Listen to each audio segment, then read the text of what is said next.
If by some chance, some stroke of luck, or some act of God, you have stumbled upon this broadcast, you are listening to the Chivalry Chronicles with your host, Dr. DLH.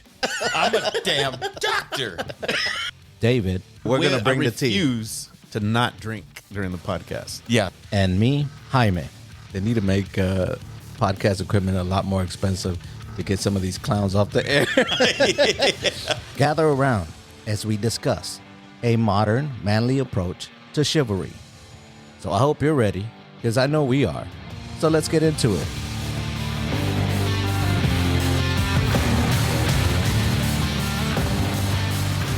What are we going to do? What are we going to do? We're going to do an intro really quick. Before we get to the next episode, we wanted to, take a moment and thank all the 2 listeners that we have. My mom. I'm just kidding. She doesn't even listen. But She's tuned out. She's like, day one. I'm glad you're at the house. But no. So we started this podcast August 4th, 2024. And this particular one that you're listening to now will be released August 4th, 2025. We've done over 30 some odd episodes. I think this will be 31 or 32, depending on how many before that. But that's 32 episodes, which ends up being about a little over 2.5 a month, which is pretty good. I mean, for us that didn't do this before, Yeah, as a startup. Yeah. And I think if you go through and listen to it, you will see, I know the sound got better, because we spent a shitload of money. Or David spent a shitload of money. Yeah. But there was also a learning curve along with it. So we want to say thanks to the listeners. And David, do you want to say anything? For those of you that are just clinging on, baby, hold on to me. What the hell? Hang on. Yeah. And we lost them. Yeah. And we want to apologize to all the wives. If you're on a road trip and your husband is like, let's listen to this podcast, maybe just give us a chance later on, Just turn around, look her in the eye and say, you're my best friend. and then just deal with the podcast episode. That's right. Be the best friend. But we want to say thank you. I mean, there's some statistics that we kind of follow. I believe it said most podcasts die after the 3rd episode, 90%. And then another, I think we're after the 20th episode. So we've cleared those hurdles. And we want to continue doing this as long as it's fun. And we're having a good time. We thank you for joining us, every other week or so. I think we put them out every 2 weeks. But DLH, any special shout outs that you have for the listeners out there in the fitness community and from that fitness professional angle? Shout outs? No. If I was going to shout out right now, I would shout out to who was the one who gave us beer money?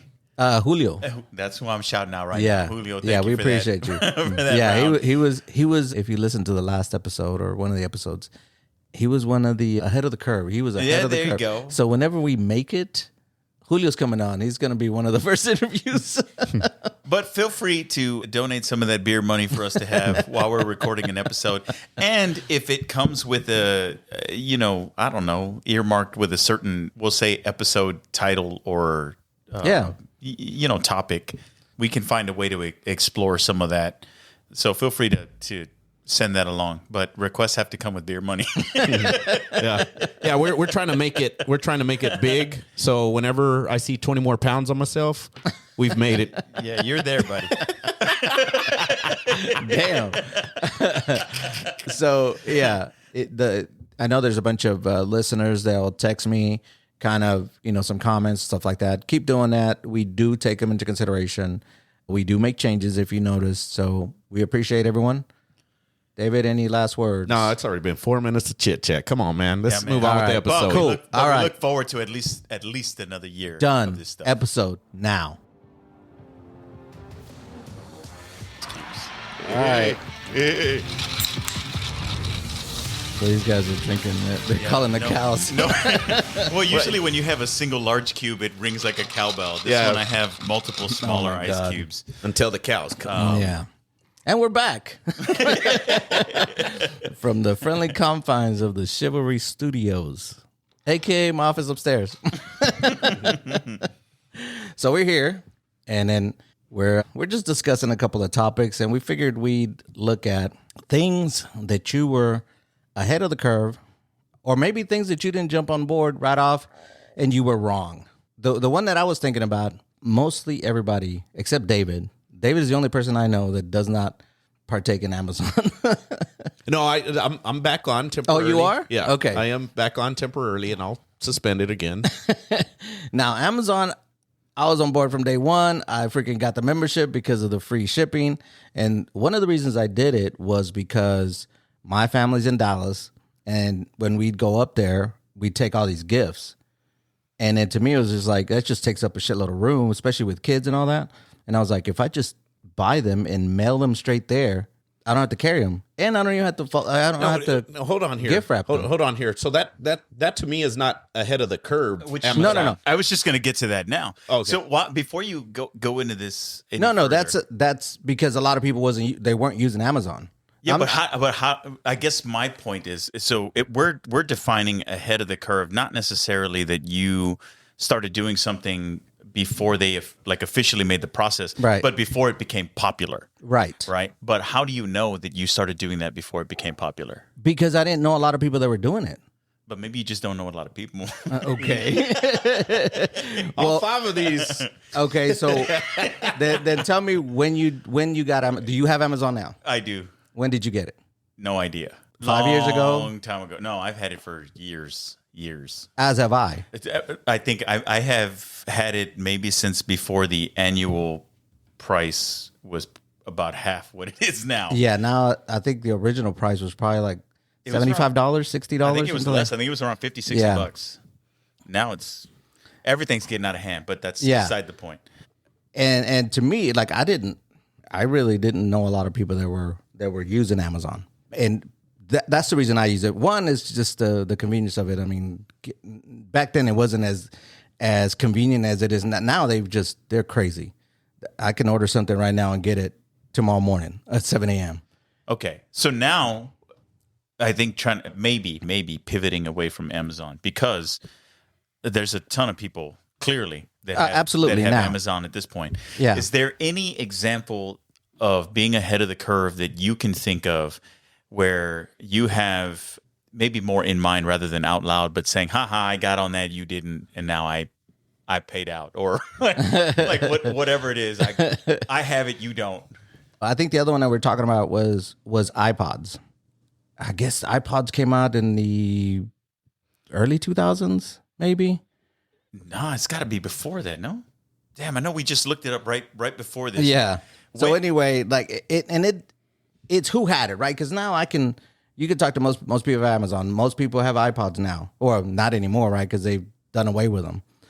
But it wasn't as widespread as it was when it hit top peak, right? Oh, you're right. November 10th, 2001. Yeah. And so I bought my first one like a couple of years after that. Like after it came out, I think I bought like the second version or something like that. And the reason that I bought it, right? And I'm going to give you the reason that I got it, because I love music, right? And I had the freaking 10 CD disc changer that you had to go in your trunk. Oh, yeah. And take out. And it's like, which 10 CDs do I want to listen to now? You had to commit. Yeah. And then back then, I guess when late in college, right, like late 90s, they had the all that software that you can get music off of, right? Napster, Morpheus, Torrent, all these other that you downloaded, and then you got music. You just looked up an album and it would be there. You'd download it to your hard drive, and then you would illegally. We don't discuss those things. Allegedly. And then you would make a CD of it, right? And then you could make your own mixes. It would be I still have my hard drive. I don't know where it is, but where I had all this music, but you couldn't take it with you. And so whenever they came up with iPod, that you had your whole music library with you, I was like, I'm on board. And you think that having the version 2 is still considered ahead of the curve? Because I didn't know anyone that had one. Like, Okay. It's, you know, when people, they're like, oh shit, you know what I'm saying? Like, Yeah. it wasn't like, now, I guess it's who you know, right? Maybe in Seattle and shit, or wherever maybe in the coast, right? Because as with music, information, all that, it starts at the coast and then it kind of comes into the middle. Well, and just to be fair, just because you had like version 2 doesn't mean you weren't ahead of the curve, because a lot of times when people make their first iteration and it doesn't take off the way they want it to, they come out with their 2.0. Yeah. In hopes that it'll take off. So maybe that was the case then. I don't know. I had a Dell. What was it called? We looked it up. Dell Jukebox. Yeah, digital jukebox. That's right. what it was. And I had their first iteration. Back then I had a Dell computer because I was anti-Mac. I was all about Windows and all that other stuff. And then now I use Mac. But anyway, back then I was anti that. And then I wasn't necessarily anti like Apple products. I just looked at the price between that and the Dell Jukebox, and the Dell Jukebox was like half the price of the iPod. So yeah. So got that. I take that back. I had the first generation, but it was the black one, not the white one, because the original one was the white one. Ooh. Yeah. And it was pretty badass, dog. I'm not gonna lie to you. The black was always better. I mean, my opinion, the black was always better than but that's just the newest one. Like you. Well, I guess some people want the original, right? But you kind of just want the most current one because you don't want to deal with the issues with the first one or whatever. But that's one. All right, David. Do you want to discuss iPods? Is there something that you feel you were ahead of the curve or something you missed out on? Like, man, I didn't jump on board till Go back to later. Laserdisc. Laserdisc. Yeah, well, so Dave was a Laserdisc aficionado. yeah, so I was telling these guys earlier that when I worked at a store called Service and Merchandise, I worked in the electronics department. That sounds made up. Sounds like the owner had a lot of creativity. He just couldn't wait to get out. No, they were a national chain that went bankrupt during my time. But they had the big old laser disc playing the Britney Spears video, Baby Hit Me One More Time. Now, can you explain what, for those who might not know what Laserdisc is? So imagine just your big or your regular size record or record player. Which was what? Weren't they a certain size? A 12-inch. No, is it? Yeah, it'd be a 12-inch. Yeah, it's kind of like a medium pizza. Yeah, exactly. So a CD that is like a medium pizza size. yeah, and I remember the laser disc, or that disc had that video on both sides, so you could flip it and it'd play it on the other side too. Yeah. And how long did that trend last? It only during my time at Service Merchandise that I'm aware, and that was like maybe a year and a half. I think it. I don't know that it had much runway. No, I think it lasted a handful of years because it existed for a time before people knew about it. Yes. And it was pretty much only the rich electronic ass stores people. that knew. Yeah. The electronic stores knew about it because then they tried to sell it. The rich people bought it, Mm-hmm. and then it had popularity for about 2 years and then died. Yeah, almost like 8-track. I think it had less traction than an 8-track did. I don't know. 8-track had a Very short stint, but so did the laser. No. it was out 8-track for a long time. 8-track was around most of the 70s, I would think. No, but that's why He that's said what I less. said. Y'all are saying the same thing in two different Yeah. ways. Yeah. The laser So you disc think had Laserdisc had less than an 8-track? Yeah, definitely. Okay, Yeah. I agree with that. But I want to say that Laserdisc was Laserdisc. Damn. I want to say that it was a lot longer than that though, because didn't it come out in the late 70s? Well, I think it was used Laserdisc? in computing. Yeah. I think it was used in computing and other things. It was a different application. Yeah. So when you had mentioned Amazon earlier and saying you were an early on user, yeah. I thought you were going to talk about whenever you could order books, and that's all they primarily did was books. That to me is like, I was with Amazon before ahead of time, but I while you were saying that, I looked up to see if I could find out whenever I first engaged with Amazon. I couldn't find that, but I did find out that Audible, which is part of Amazon, that I had canceled my subscription with them back in 2012. So that just kind of gives you an idea of at least it was before that whenever I became an Amazon member. Now that which gets me to the other thing like that kind of held off on is the Kindle, right? Or any kind of reading device. Device, right? Because I like the books and all that, but I think Letty bought me one. And once you use it, you're like, okay, this is pretty nice, because there's stuff on there that you can just, let's say you come across a word, you're like, what does that mean? You just press on it and it gives you the meaning, or it gives you where it's, any other time that it's referenced and stuff like that. It's just the amount of information. And then the first Kindle was kind of a little bit bigger, but then it just got smaller and smaller. And then it's really handy. You don't have to take 3 books with you on vacation. You know what I'm saying? You could just take your Kindle and use that. So that one, it took me a little bit, but once I used it, I was like, yeah, I gotta admit, it's pretty nice. Well, heck, one of the things that I recall getting, and it probably was 1999, somewhere around there, was that notepad, that electronic notepad that had where you could put your calendar dates and so forth, and it was monochrome the screen, right? Nothing fancy, but you could write on the screen, and it was probably about the size of a VHS tape. You could somewhat carry it. Yeah. But I remember getting that from Circuit City and convincing myself, oh, I need this. It'll keep me organized and do all this. Man, it was a horrible purchase in the end because, number one, for those that don't know me, I have a thing called essential tremors. So my hands shake at times, and it makes it difficult to write. I have to write with more force to keep to have some legible writing, right? Yeah. And with that electronic little plastic pen pushing up against the screen, it wasn't having it. So I struggled with it quite a bit.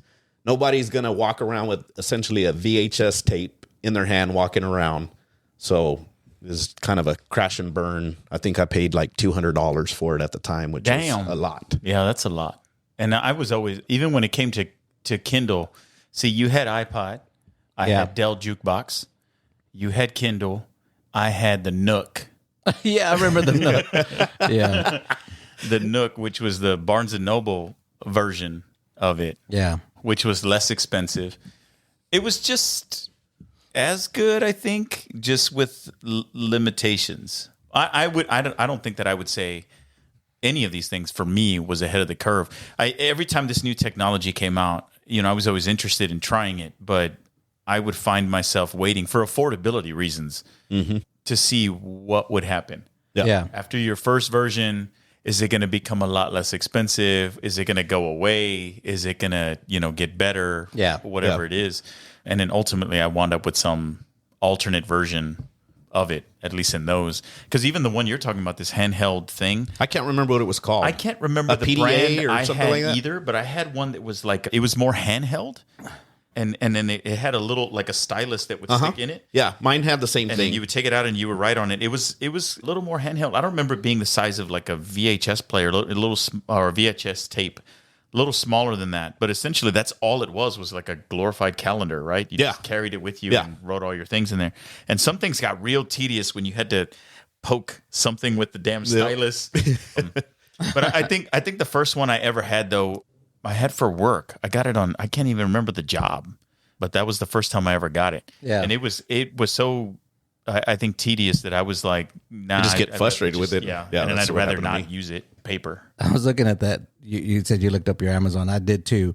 The furthest it'll go back is 2007. I ordered NBA 2K7, which is, I think, the furthest it'll archive shit. Yeah, because I remember being on Amazon whenever it wasn't free shipping. Yes. Yeah. It didn't always have free shipping. I just remember thinking, man, I'll just become a member. Well, you had to become a member, right? You could just use it. But when you became a member, it gave you free shipping. And so I just became a member. It definitely wasn't 2-day shipping. That's for No, sure. hell no. But to me, it just made more sense because I would just ship our Christmas gifts to my family in Dallas because that's where most of them went. And it's just like they could wrap them too. It's like, do you want to wrap? Yes. You'd have to wrap them and do all that. The other one that I was thinking about too is Netflix. When do you remember doing Netflix? Because I could tell you when I went the Redbox Yeah, route, okay. Including when Redbox had their version of Netflix, so you could stream. Yes. Redbox. So that was after though, wasn't it? that was after. yeah, they started. I think after Netflix had already went more all streaming. They did their test run, and I remember it was very glitchy. Yeah, because you would rent the DVDs by mail, right? You would go online and then say, I want these DVDs.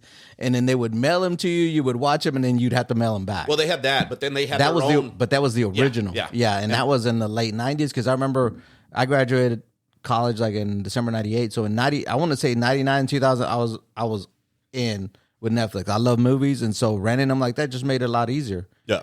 Later on, they did to where you had to. I had the PlayStation, so they sent you a CD that you would put on your PlayStation, and they would access Netflix. Yeah, like that was the only way that you could access. That you no longer had to do the people that The mail order. Yeah, you could do that if you didn't have. But if you had a PlayStation, you just ordered this DVD, put it in your PlayStation, and then you could access all the movies.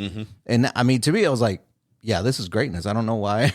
I mean. Just having all these movies, of course, they screwed it up, right? They started taking Disney movies, and they, everybody started saying, "No, you're not going to just use my movies. I'm going to create my own, Disney yeah, Plus." well, that came after once they saw sustainability in Netflix's model, and then they were like, "How do I get my money?" Yeah, let me get my stuff back. But yes, all the way back in the beginning when Netflix started doing that, I think that might be the first one. Maybe I was ahead of the curve on that one. Yeah. Because as soon as they gave the option to get the DVDs in the mail, I was on the 3 DVD at a time package, which was the max you could do at that time. Yeah. And then, of course, it was always annoying because I rarely ever got through all 3. But anyway, I was on that. I wonder if Netflix lost money, just sending the DVDs. I don't know if you guys did this. This could be a whole nother podcast, but in the late 80s, mid 80s, late 80s, even the 90s, do y'all remember Columbia House? Yes. On the back of the Parade magazine on the Sunday paper. It was like, get 12 albums for a penny. Yeah. And then so I think they went out of business because people just like, yeah, give me those 12 albums. Yeah, I'll buy. My dad had that. My dad had that down to a science, like because you got to cancel within like 6 weeks or something. Well, you had to buy a certain amount after that, like one a year or some shit like that. Yeah, but it was a very strict formula. Yeah, and as long as you followed that formula, you were ahead, right? But if you mess up one time on it, then it was like, boom, congratulations, $60. But you know what else started going under? I think this was the start of their going under, but Blockbuster, and then there was also Hollywood Video. Yeah, yeah. And once Netflix started doing this rent, and then you didn't have to go and to the store anymore to go do it, they started doing all of their bundle deals, right? Come in and we have all of these discounted videos. Come in and buy and pick any 4 for $20 or something like that. Yeah. And then we wound up getting, like Victoria and I wound up getting quite a huge collection of that. And then down the line, it's like, what the hell did we buy this for? Yeah, I think I still have my Blockbuster card somewhere. Yeah. And then a bunch of those DVDs now. I don't even have a DVD player, but I still have DVDs. Yeah, same here. Same here. I have a whole box of DVDs, well, and that's I don't. What sucks. And you guys know me, like I've mentioned before. I don't like watching movies twice. You're crazy, dog. Those terrible. DVDs just sit there. They're I guess I viewed it as collector's items, but those DVDs are not something that most folks collect. Right. So that's one of the pitfalls of trying to be ahead of the curve is you just get into a bunch of shit, right? Like, you went from vinyl to cassettes. I want to get ahead of the curve with cassettes, and then freaking CDs came out. Like, you're having to rebuy your stuff over and over. The same thing with VHS to DVD to Blu-ray to I don't know what it is now because I haven't bought they don't even sell freaking movies anymore like at Best Buy. I think you have to order them. I mean, I know the last people movie, still go to Best Buy. Yeah, that's where I got this road. I heard. Dang, you're behind the curve. You're behind the curve on that one. No, it's because I wanted to see it. Right, I can order it off on Amazon, but I was like, I want to look at it. Kind of mess with it a little bit before I just go spend money on it. And so I looked at where it was the closest. It was like, oh, Best Buy has. I was like, Best Buy has it. And I went, and they had basically all the stuff you see in front of us. They had all that shit there. Yeah. And I was like, damn, this is pretty cool. So I sit there messing with it. I was like, okay, cool, thanks, appreciate you. And then went and ordered it online. That's the kind of behavior nowadays that dates you. You go into the store and you're like, what do you mean you want it in your hands? Why can't you just do like everybody else and order it online and deal with whatever comes? Well, if you have Amazon, you can just send it back. So here's But I needed it that weekend because we were going to record. Yeah. Here's something that may disclose if you lean towards being an early adopter. So when did you hop in a stranger's car using Never. an app? Oh, Uber. I don't have to. When did you do that? The first time? Yeah. Well, Would you have been an early adopter for, let's say, for an Uber? If I traveled a lot, probably. Yeah. But before you had, we used to have to order cars, right? Like when we would, I think when we went to 2008, we went to Disney World in Orlando. Is that Disney World? Mm-hmm. And we had a car pull up because we just got a ride to the airport. And so, but that was like not a charter. Yeah. And so we did that. And so, I mean, when you have to do it, I didn't see an issue with it. Yeah. Well, and my transition would be, I don't know, it seemed fluid or natural to me, right? Like when I lived here before moving to New York City, if I had to do anything that wasn't in a car, it would be like public transportation. Yeah. Once you move to New York City, you take if you got to, other than a train, you take a taxi wherever you go, which is getting in a car with a stranger, right? It's just an exchange. It's Well, I think transactional. anytime you travel and you don't, I mean, when you fly, not travel, but when you fly, you have to do that. Yeah. It's either a shuttle, a taxi, something. It was always I know all that happens, but knowing our ages, You're saying specifically an Uber, like just some random that's an early adoption. Yeah. So here's a new technology, a new way of vetting people. Yeah. And they didn't necessarily vet people initially. Oh yeah. Yeah. So here, if you were an early adopter, you were hopping into Uber. I don't even remember what year they started. I have no idea. Unless you're part of that first year, to me, you weren't an early adopter. Yeah, no, I was, because I don't think we were. I wasn't either. Like the first time I used an actual Uber was probably like 4 years ago, 3 years ago. I want to say that I actually drove for Uber before I hopped in an Uber. What do you mean? So for a very short stint, this was like right after I got divorced. So we're talking like 2013, 2014. On the weeks that I didn't have Isaiah, my son, I needed something to fill my time. And I would go and work out, but then after working out, it was like, okay, what do I do now? And I wanted to quit going to the bar every day. So it was like, okay, what do I do? So I'm at least not spending money and I'm entertaining myself essentially. So what I did is I would get out of work and I would start driving to the gym, but I would turn on the Uber app. And if it chimed, I'd go and pick up somebody. And I had a lot of very great conversations. My very first trip that I did, it was some attorneys from Houston, and they had came down, and I took them over the Blue Star complex down to the 1919 bar, and they were like, "Hey, come join us, because I said, "Oh, this is the first time I'm driving," so. They were like, "Oh, that's awesome!" Blah blah blah, and we just started talking. And so you were an Uber about what they did. You rode an Uber. Yeah, yeah. And next thing you know, I partied with them that whole night. I just warned them like, "Hey, by the way, I won't be able to drive you guys after I go in with it. Oh, don't worry about it. We'll get another one. Yeah. And so I did that before I hopped in an Uber. So that's crazy. Well, with Uber, like it just blew up. You know what I'm saying? Like, and what is the other one? Lyft. And I used more Lyft than I used Uber. I probably used Lyft as a rider before I used Uber. Yeah, I don't think I've ever used Lyft.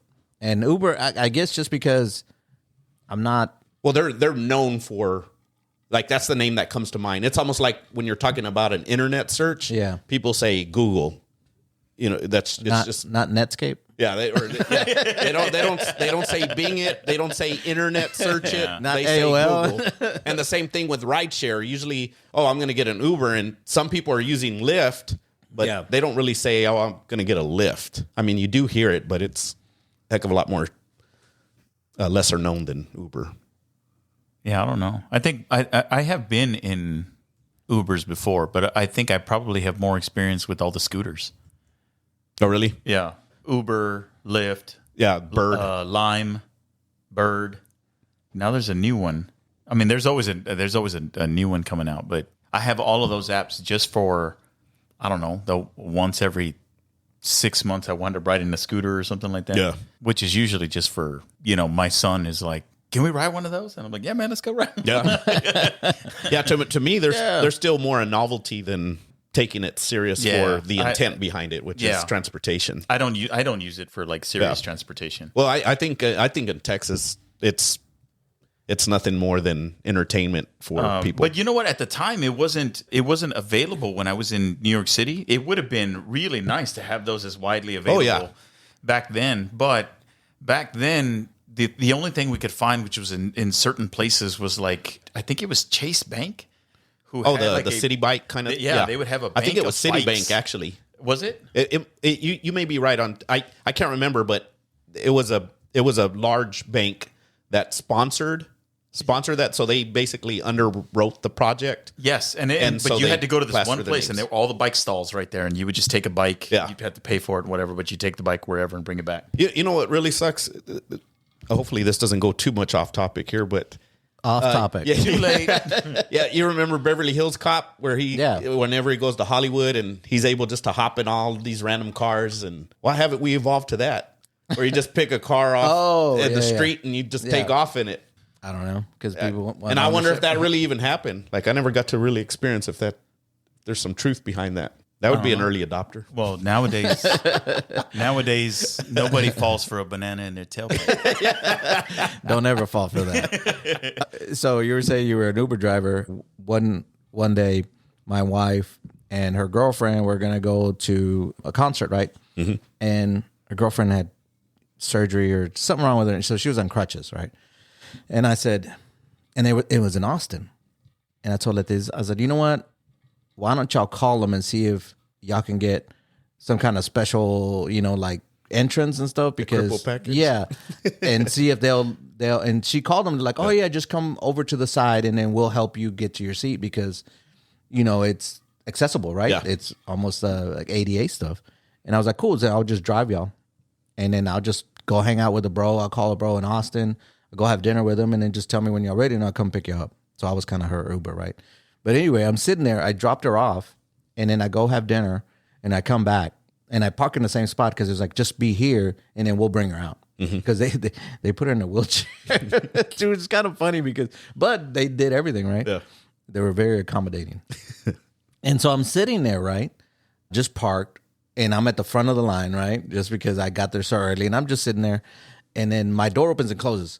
Take me to, and I was like, ma'am, I'm not an Uber driver. It's like, can you take me to? I said, ma'am, I'm not a driver. I'm just, I'm sitting there waiting for my wife.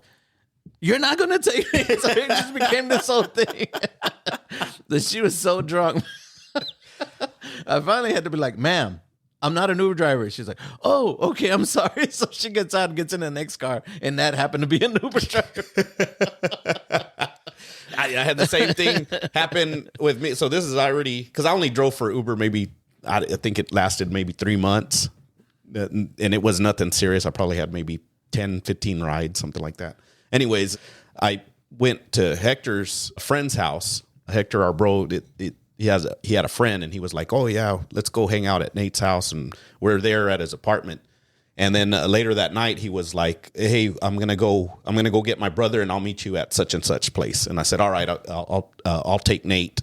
And Nate hops in my car, and this dude has been drinking all day. Yeah. He hops in my car. We get to that that venue. When we get there, we get off. Or he was like, oh, you can just leave me right here. And I said, no, I'm gonna park. And then I go and park. And then he was like, oh, cool. You're just gonna park? And I said, yeah. And I was like, why is he asking me this? So I get out of my car, and he gets out, and he's all, oh, you're gonna hang out with us? And I'm like, yeah.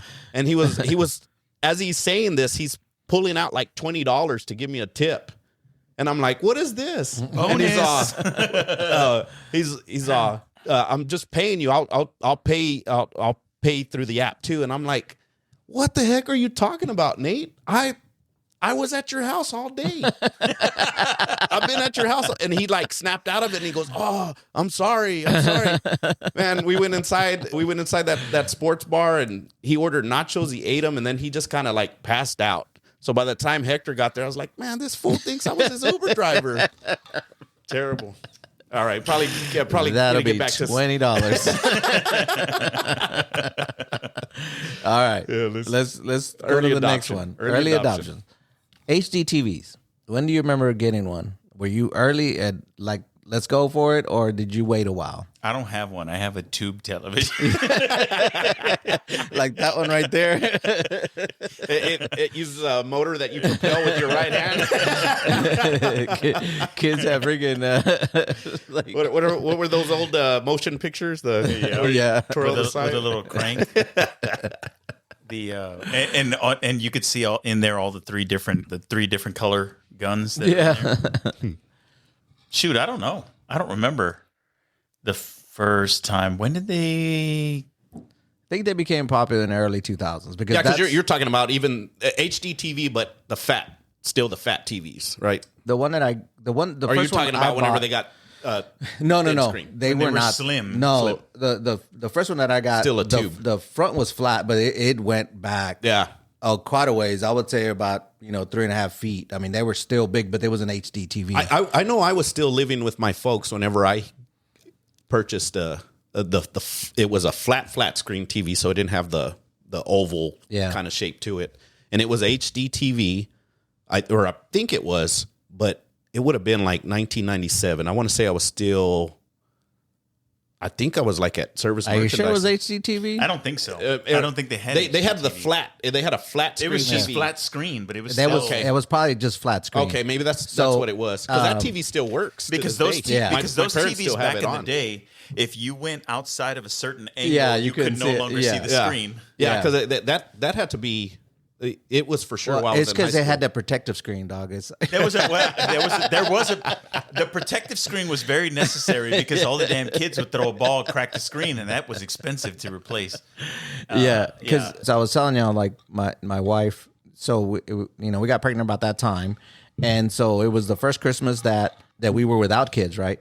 And so my wife and I were like, we made a pact, right? We're like, okay, it's Christmas. We won't, this will be our last Christmas without kids. You pick an item that you want, and then we'll just deal with the consequences, right? And so she, of course, got a purse, like some Louis Vuitton, whatever. And she's like, okay, what are you going to get? I was like, an HDTV. Because at the time, it was Time Warner cable. We could switch out your box for an HD TV box, but you had to have the provider and you had to have the TV, right? You couldn't, you needed both to view it. And so I remember getting it, and they're like, we just call us and we'll install it. We'll come install it before the Super Bowl. And I was like, I want to see that damn Super Bowl in freaking high definition. And so when I got it, I was like, this is the greatest thing ever. And I was like sitting there in awe, just loving it, right? And I turned to Letty and I was like, isn't that great? She's like, I don't see a difference. Whatever. But what what year was that? Were you behind the curve or were you? I want to say that was around 2002-ish because Liana was born in 2002. So, yeah. And ahead of the curve? I want to say it's ahead of the curve. Let me see. I'll look it up really quick. You can Google that because I was just going right now through. So it to says jog my memory for when HDTVs became widely popular in the late 2000s and early 2010s. Technology existed. It wasn't until 2006, 2007 that prices dropped and availability increased, making them more accessible to the average consumer. Dang. But Jaime's saying he's got more money than you. Well, it was 2 G's, dog. No, but we had very little. I think that this would. It was 2002, 2003. Time-wise, this might track because Victoria and I remember us having a tube television when we lived in Ithaca, New York. Right, because when you have those like really deep entertainment centers, so they could accommodate the tube televisions.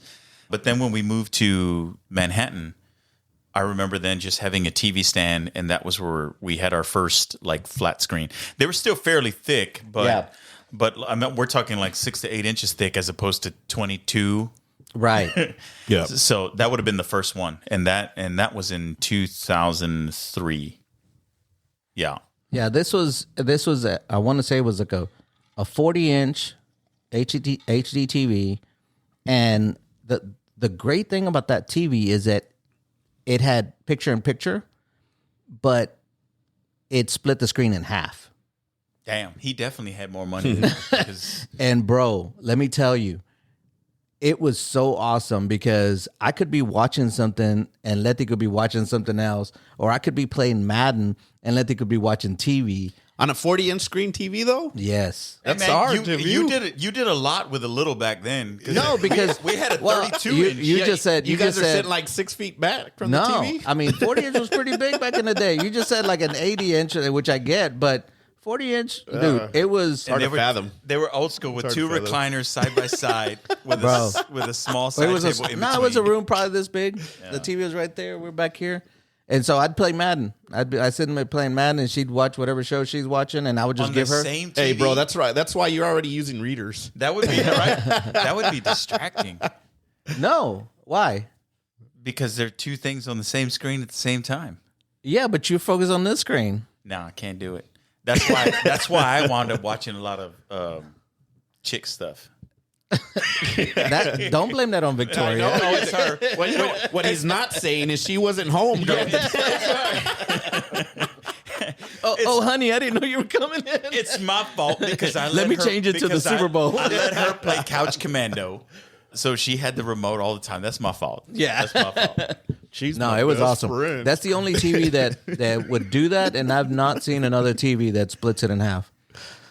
Ever. Yeah, it's pretty cool. You know, the only time I ever found picture-in-picture useful, in my opinion, is when you would watch when you're watching right in the middle of NFL season, and you could do a picture-in-picture to see other games while And you flip them? Yeah. Well, Fubo will give you 4 screens. Like, it'll split your screen into 4. And that's awesome during the football season. Fubo's a clothing brand. Fubo. Were you ahead of the curve on that one? No, I didn't. I never bought. But my service, ESPN does it too. mine has, you can split it into the 4. I Yeah. even think there's an 8 option. Oh, And That's then- crazy. And then the new TV that I have, the way it splits the screen itself natively is really nice. Really? Because it can do like 2/3 one Yeah, thing and then yeah. 1/3 the other. That's what Or you Fubo can do does. 50-50. Yeah. Or you can do, there's Yeah, different Fubo's- combinations. I haven't even Yeah, messed it with does the big one and the small one, and then it has 1 and then 2, Yeah. and then it has 4, right? Yeah. ESPN does that. Fubo does that, which I loved. I got Fubo maybe like 3 years ago because, well, you get to watch college sports that, Yeah. unless you have the SEC network or whatever, that one had everything, and it also was able to watch baseball, right? And like that summer, you know, all the 3 teams that I watch were all in the playoffs. Mm-hmm. And so they all sometimes had games around the same time. And so, you know, you had to do some things. So but watch your email for the invite from Jaime or David to watch. I want to see the NFL 85-inch fucking TV, dog. My sister has one. Oh, you went over to my sister's house. Oh, That yeah. thing is Theirs huge. nice. Yeah. Yeah, you came out. He had a tan and shit. My TV looks, I really love my new TV. It was a good investment. Get me one, dog. But you don't have a counterpoint. Like you said, you were interested in 85, right, Jaime? Yeah, absolutely. And you would get one and no problem? Yeah, Because I talked about the idea of it. Now that they're a lot less expensive, yeah. you know, and Victoria was like, counterpoint? No. What the hell? I think because our TV right now sits No, on just- our fireplace just- mantle, it would just be too big. No, just say it's for the family. I did say that. The kids watched a lot of TV in the living room. Yeah. I was like, this is for everybody for when we have family movie night. And then she Yeah. was like, yeah, no. Well, that's the thing the reason I haven't pulled the trigger on that is I need to measure and see if I need to move the what do you call it, the wherever I hung it on, if I need to move it up or down because it's almost here's a tip. 30% bigger. Here's a tip. So I was debating because my TV before was a 75-inch, and Okay. it started going out. That's why I ended up buying a new one.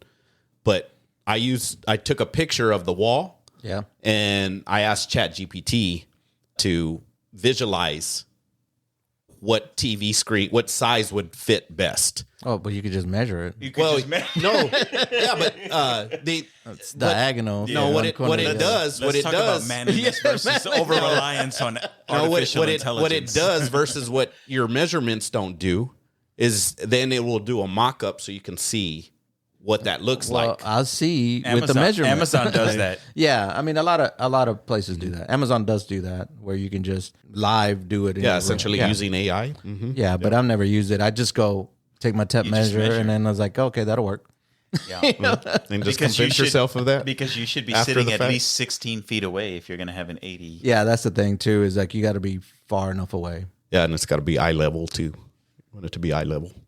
You You generally want it to be eye Ideally, level. but it ideally, doesn't need to be. but if it's over your mantle, like mine's over my fireplace, so it's not. Yeah. That's why I get a nose, because it's over the fireplace. And it would take up the remainder of the wall, I think. Bro, you just need a Man up. Man up. That's what he was gonna say. I know it. You know what? Yeah, this is like one of those things, right? I have your solution. What you need to do is stop being a little bitch. yeah, grow some balls Well, you know, I think the thing is that I don't and have freaking buy that TV. I don't have enough of a like. I think if it was something where I'm You don't like, have no, enough balls? I don't. It's not one of the issues that I would like put my foot down on. You know what I mean? I want to save that credit for when I actually need to. Do Okay, that. so what would you put your foot down on? It would have to be something that's a little more Like what? important to me. So, like, I have an office, right? My own office. If I'm in my office, That's nothing special. No, it's not. Maybe not. But if I'm in my own office and I'm designing that, and I'm like, okay, I'm gonna get this size TV in my office, then if you try to veto that, that's my office. Now I'm putting. Well, my, then get the 85-inch for your office. But now that's too big. Just force it in there, and eventually, Hey, you know what? No, Buy it. Say, you know what? I bought it for my office. It doesn't fit. It 85 goes better. It goes 85 better inch. in the. yes, That's the do it. That's the Do thing it, is dog. my wife is not dumb. She would. Well, you need to be an early adopter and just try it out. Just do it. I mean, she would. Yeah, and then she would be like, you know, damn well you didn't buy this for your office. well, just struggle. What you got to do is struggle whenever you're unpacking it, No. and then be like, and then you hit the hammer on the side Yeah. to make it sound like you're Trying to do moving stuff. some Yeah, construction. You know, yeah. And then next thing you know, if she's she gonna really say, was your best "Serious?" friend, she, You would understand. Your homeboy would have You said, would- "Yeah, you would but understand. yeah, your best friend would be like, hell yeah, dog. Okay. Yeah. I'm gonna fight. I'm gonna fight harder for it. Yeah. he's gonna be calling one of us. Yeah, tonight, he's gonna be like, hey, you man. got an extra bed? You got a couch I can Yeah. sleep on. For me and my TV. He's an early adopter. Yeah. Oh my God. Okay. Here's something that I know you were an early adopter. I don't know how early, but so the Ring, right? The doorbell ring. Oh yeah.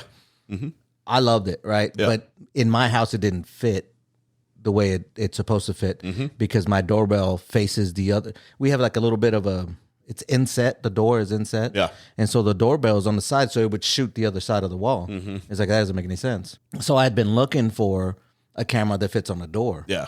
And then I guess I picked you up somewhere or I don't know, but I gave you a ride back to your house and then you had the Eufy, right? And I was like, bro, I had been researching this freaking particular brand and then I asked you about it. And after that, I saw it, looked at it and bought it, Yeah. right? Everybody has a Ring, but I'm like, this is so much better. Yeah, absolutely. I mean, it's a little expensive, but but you're not paying. But you're not paying ongoing. you're not paying Yeah. ongoing. you can, but you don't need to. Yeah, you can use your thumbprint to open the door, which is probably the best thing ever. Yeah, and their new one, you just put your hand, Yes. your palm over it. It's so good. So that one, I guess I was late on the late in the game, but because it didn't fit my house. Yeah.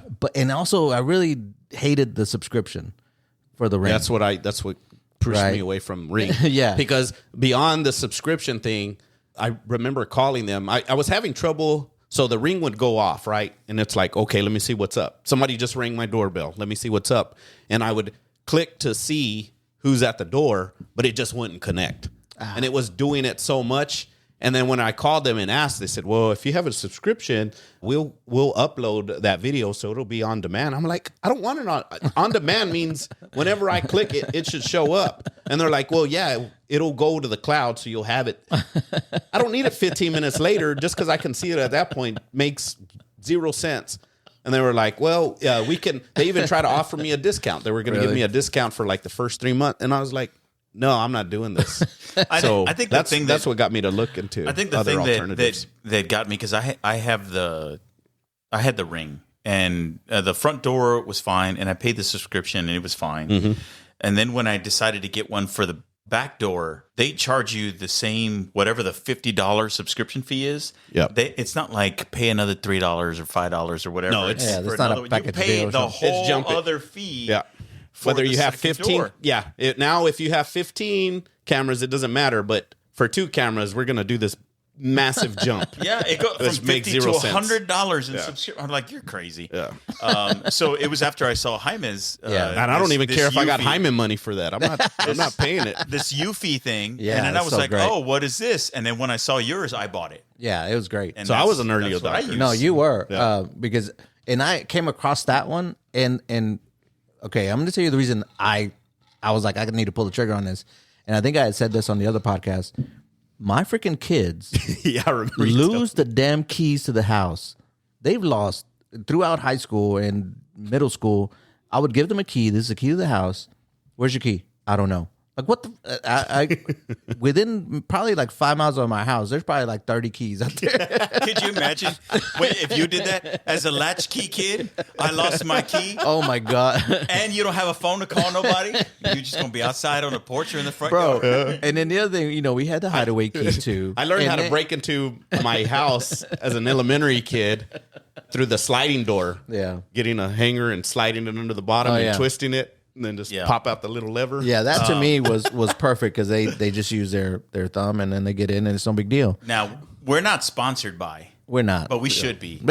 Well- Once we tell you, EUFY, Yeah, Eufy. look into that. Yeah, that's it's pretty nice. It's pretty damn good. So that I think I was late in the game on it, but that particular brand, I was like, I'm all in on this thing right here. And I think, like we were talking about earlier, some of the times when you try to be ahead of the curve, you do lose out. Mm-hmm. So, it's okay to not to be ahead of the curve, but when you are and you called it, it just feels pretty good. Oh, yeah, Like, yeah. you're like, Yeah. oh, you're just getting on that now. I've been telling you.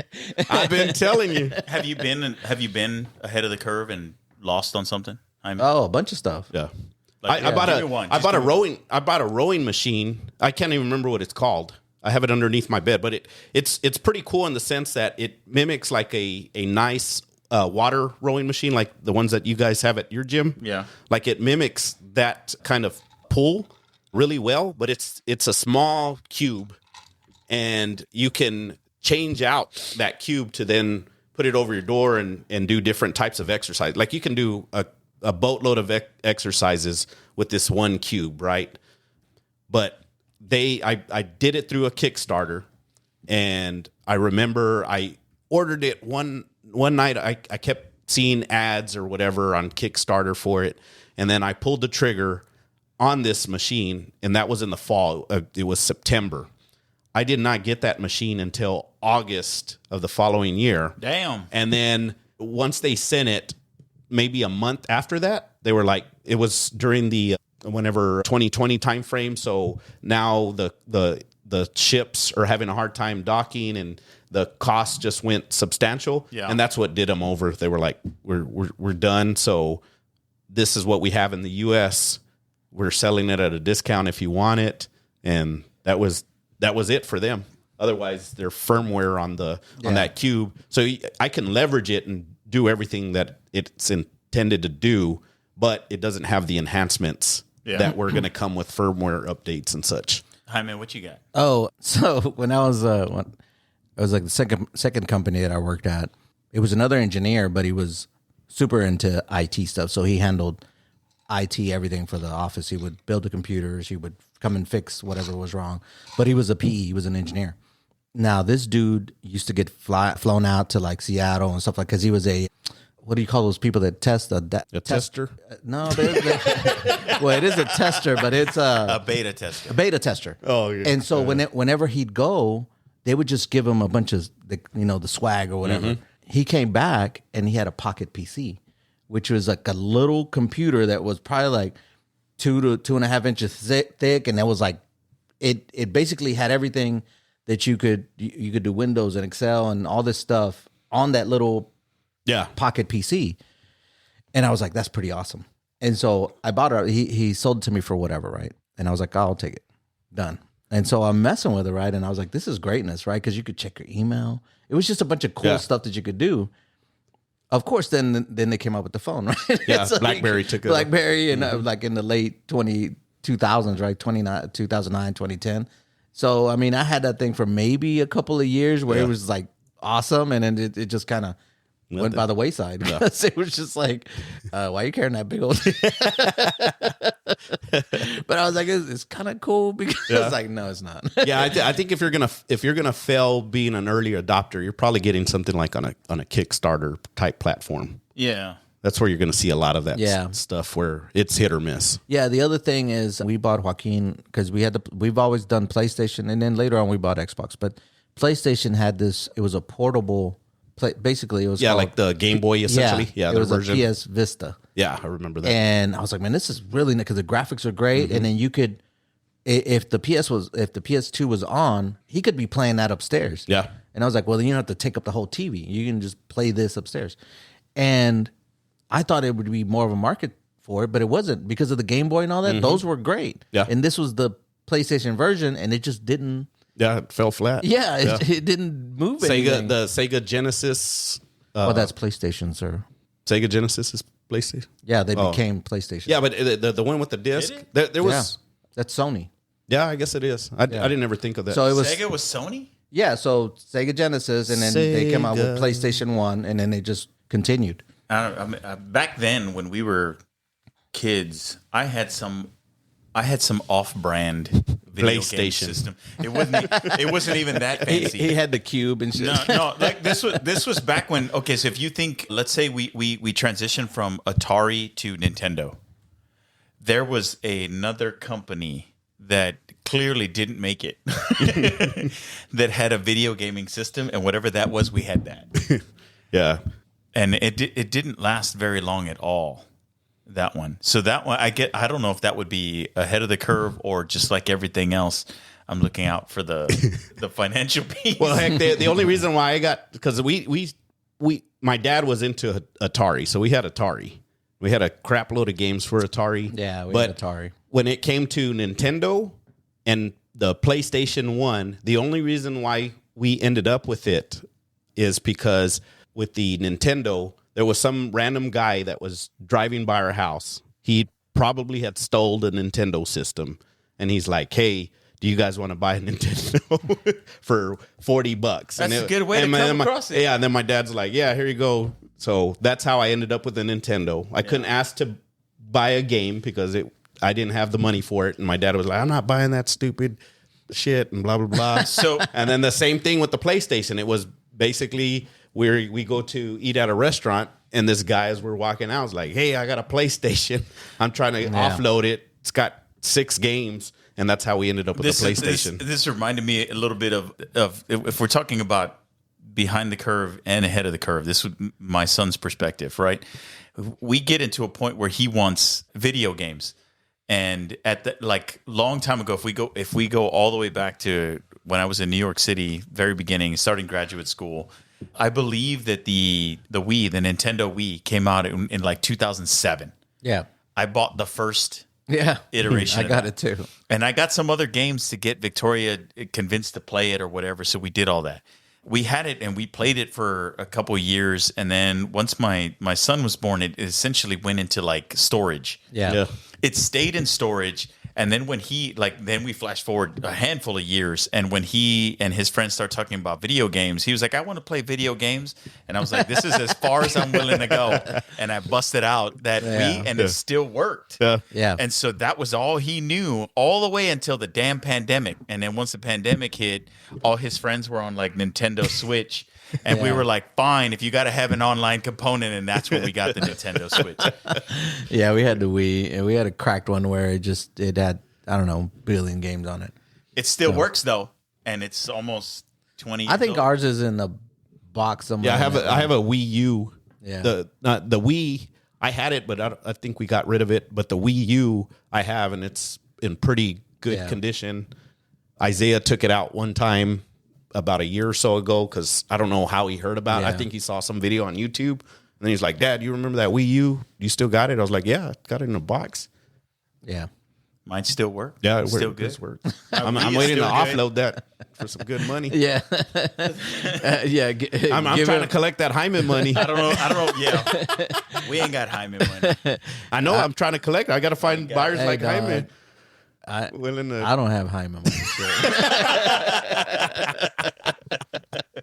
So we need to come out with that. The board approved. What are we approving here? Well, I guess be careful by trying to be ahead of the curve, I guess. Like I said, when you are and it works out, you feel good about it. You're like, oh, yeah, I was on the right side of history on that. Yeah. But you got to watch technology, especially now. Well, yeah, and the first iteration is always, you kind of... glitchy. Yeah, glitchy. You got to wait a little bit. But, like if you really feel strongly about it, then have at it, dog. To me, I think... life's a risk, carnal. Get that pocket PC, dog.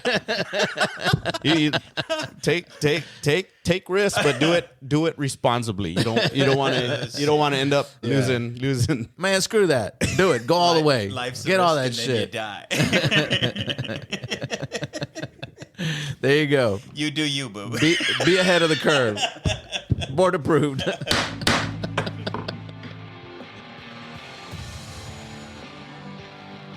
Thank you for listening. If you enjoyed this episode and you'd like to help support the podcast, please share it with others, post about it on your social media, and or leave a rating and review. To catch all the latest from us, you can follow us on Instagram and X. So thanks again, and we'll see you next time.